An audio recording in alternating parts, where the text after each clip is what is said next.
So if you have a close look, you'll notice all the bulkheads are laser cut, and saves a lot of time, saves a lot of weight, and because the whole car is designed in CAD, we're able to do all our stress and FEA analysis on it and try and take weight out of it, or put weight in the right place.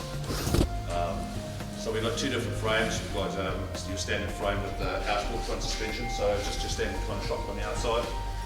And then we've got the pull rod front end, so what we do is we activate the bell crank, which activates on the shock off the top suspension arm. So the reason we did that was to get the weight more inboard, and so we can make it lighter, because everything is intentional. So if it's intentional, we can make it lighter than the pressure.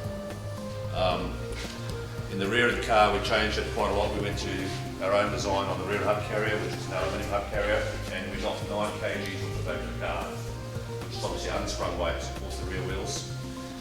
And so we just cast our own stuff, we heat treat them, and we machine them, and it's pretty simple.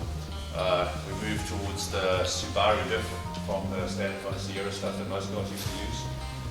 And even though the Subaru's casing is cast, the Sierra's coronal and pinion are just massive things like this, so they actually weigh exactly the same, but we save a lot of space. We can make the tunnel quite a lot narrower, almost an inch and a half narrower, so that just kind of gives, you know, as we get more mature, we get slightly wider. So and also, I suppose a lot of guys who've got these cars have realised it's really hard to get seats to fit. So it's just given us, you know, that extra space in the inside of the car to try and find a seat that's slightly wider. The other thing is, as general sports cars will know, if you get hit in the rear end, it's not a great thing. So we've incorporated the roll bar into the chassis and into the suspension. It's all one piece down the back. So that runs down through and attaches to the chassis at the bottom and onto a lot of pieces. So if you get hit in the rear end, it's a lot safer for us. Also, it's kind of going back to Chapman's philosophy of trying to make one thing do two jobs. So that's how we did it in every car. This roll bar is MANS approved, so Motorsport approved. And so every car, if you want to go and race it, essentially you can. It's just, they are like that. Whether it's a road car or a race car, they come like that.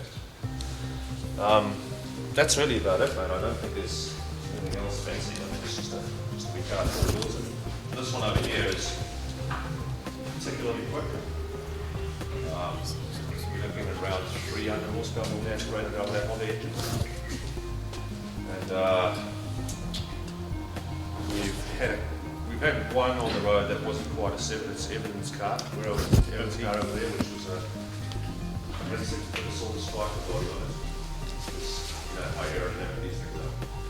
And used it as a bit of a guinea pig over the front end to sort out a few issues, but we made some geometry changes and things to make the car a lot better. So one thing we have done is created a lot of rear traction. And I think even, what was your car making on the rear wheels? 406 horsepower at the back wheel. And you couldn't brake it. It was very hard to make it brake the rear traction. Yeah, so it understeered it. Yeah, well, what we had is I've just dialed too much rear grip into the car, and, but that's been adjusted now, and with the small adjustment in the front. So if you think it's 400 horsepower and you can't brake traction, it says something for a car that's quite long. Yeah, so when you design them right, they can really, really work. And that was really the whole plan behind the car. So if there's any questions, I don't really think there's anything else really. They look the same from the outside.